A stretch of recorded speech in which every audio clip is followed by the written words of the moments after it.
The Mahabharata gives us an uncomfortable question. Can great men stand on the wrong side? Bhishma was courageous. Karna was generous. Drona possessed extraordinary knowledge. They were men whose virtues make their failures difficult to understand. So what happens when loyalty, gratitude, duty, or ambition becomes stronger than justice? The battlefield is not merely outside us. Every human being eventually faces a Kurukshetra within. Learned, powerful, disciplined, and extraordinarily accomplished. His greatness was real. His knowledge was real. His power was real. But knowledge without humility can become arrogance, and power without restraint can become destruction. A person's virtues do not erase the consequences of his choices. The same human temptation appears elsewhere, the attraction of absolute power. Why do we sometimes admire the powerful, even when their power becomes oppressive? Perhaps because we sometimes recognize in them our own hidden desires: power, recognition, revenge, superiority. But understanding someone is not the same as justifying them. The tradition gives us Parashurama, a figure associated with challenging abusive power and established authority. He represents a striking combination: knowledge, austerity, discipline, and the courage to confront power. The stories repeatedly raise a question: what happens when those entrusted with power begin abusing it? Sometimes change requires courage. But courage alone does not guarantee that change will remain just. For violence can destroy the very society it claims to reform. The difficult question is not merely whether change is necessary, but whether the method of change preserves humanity. Rama offers another possibility: changing lives through conduct while preserving responsibility, order, and Dharma. When circumstances demanded sacrifice, Rama did not destroy the order around him. He accepted hardship himself. His life in the forest demonstrates that dignity does not depend upon wealth, position, or royal power. And then comes one of the most beautiful encounters: Shubri waiting with nothing but devotion to offer. She had tasted them to ensure they were sweet. Rama accepted them not with contempt, but with affection. The deeper lesson is not that order must be destroyed, but that dignity can be practiced within society through personal conduct. Rama's compassion repeatedly creates bridges between people who would otherwise remain separated. Compassion does not mean weakness. Dharma can be gentle in one moment and fiercely protective in another. Bhishma begins as Devavrata, a brilliant prince whose sacrifice would become legendary. He renounced the throne and marriage so completely that his vow transformed his identity forever. His vow made him extraordinary. But eventually, the same vow became a chain.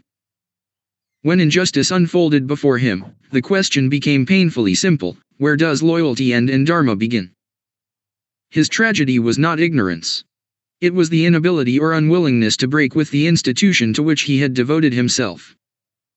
He could be courageous and still be wrong. Greatness does not automatically make a choice righteous. His final image is not of a villain, but of a magnificent man forced to confront the consequences of his choices. Karna's story begins with rejection: a child separated from his birth family and raised far from the identity he deserved. Throughout his life, that wound followed him: humiliation, exclusion, and the hunger to be recognized. His talent was extraordinary, but recognition did not come easily. Then Duryodhana gave him what the world had denied: status, recognition, and friendship. Gratitude is noble. But gratitude becomes dangerous when it demands that we defend everything the benefactor does. Karna's generosity and courage were real. His suffering was real. But so were the consequences of his choices. A person can be genuinely wronged and still become an instrument of wrongdoing. Drona's life follows a similar pattern: humiliation transforming into ambition. From poverty to royal service, his journey was driven by the desire to reclaim dignity. But that desire gradually became something else. He taught the princes of Hastinapura, including Arjuna, everything he knew. When Eklavya offered devotion equal to any royal student, Drona's response revealed his own attachments. He became brilliant, respected, wealthy and trapped. When the war finally came, he found himself commanding an army for the very system that had once humiliated him. Three magnificent men, Bhishma, Karna, Drona, each admirable in many ways, each facing the same question in different forms. Bhishma's chain was duty, beautiful, sacred, but capable of becoming a prison. Karna's bond was gratitude, the most noble of human emotions, until it demands that we abandon discernment. Drona's trap was knowledge mixed with ambition, the desire to prove oneself becoming more important than questioning what one is serving. None of them were monsters. All of them were human. And that is why their stories matter more than tales of pure villains. They show how a virtue, duty, gratitude, knowledge can slowly become a chain that prevents us from choosing what is right.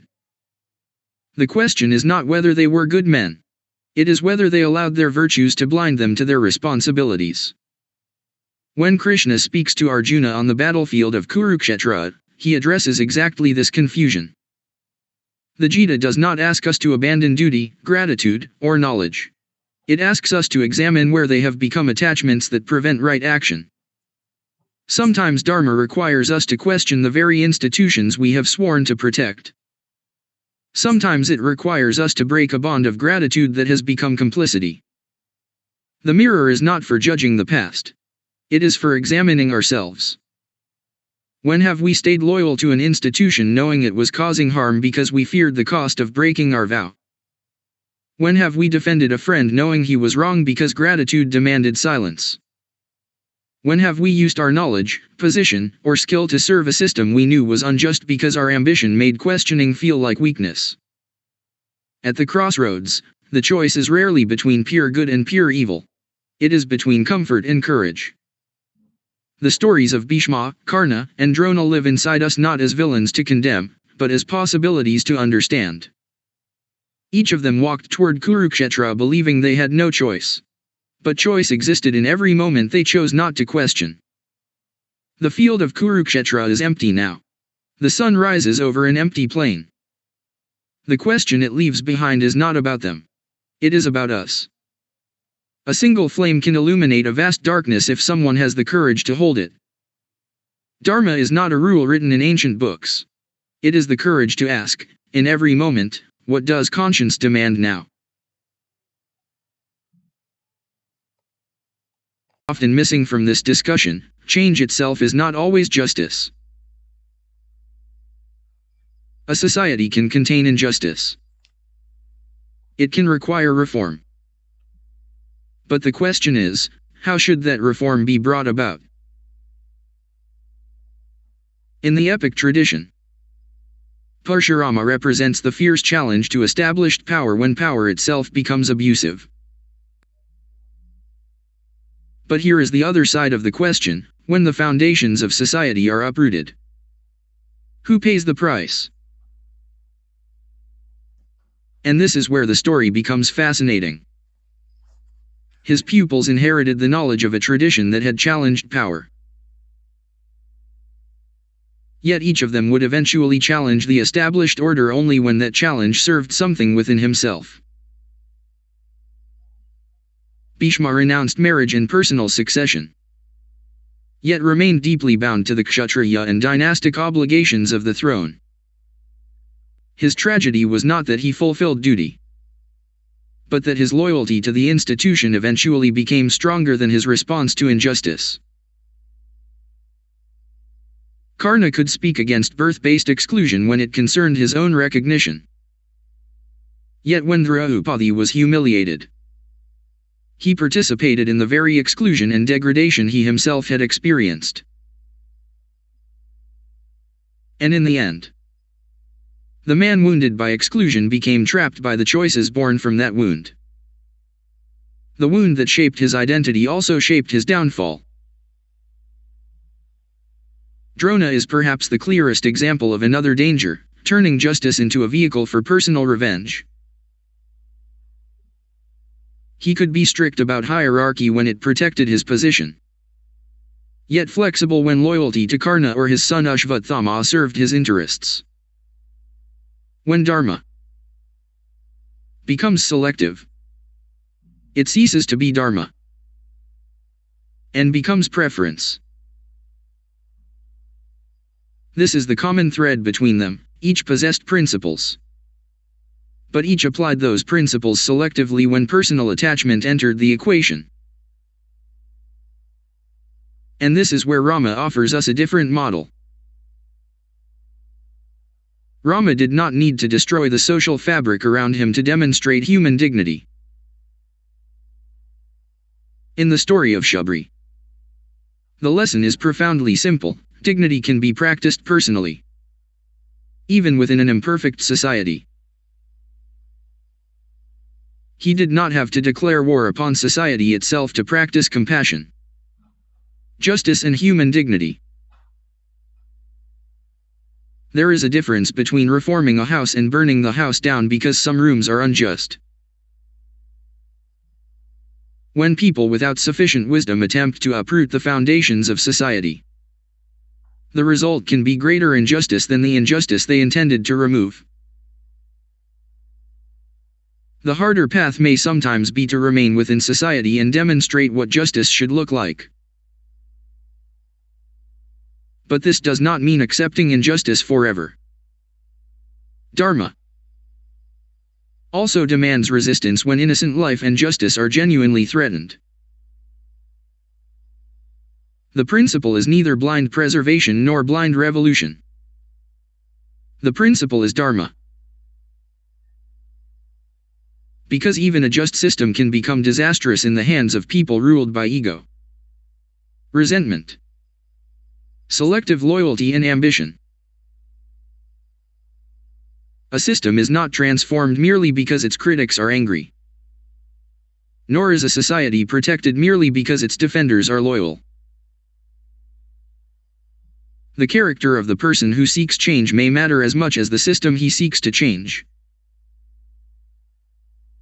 A person of extraordinary Dharma can create justice even within an imperfect order. But many people carrying unresolved ego, resentment and attachment can turn even a functioning order into catastrophe. So the question is not simply, should we change the system?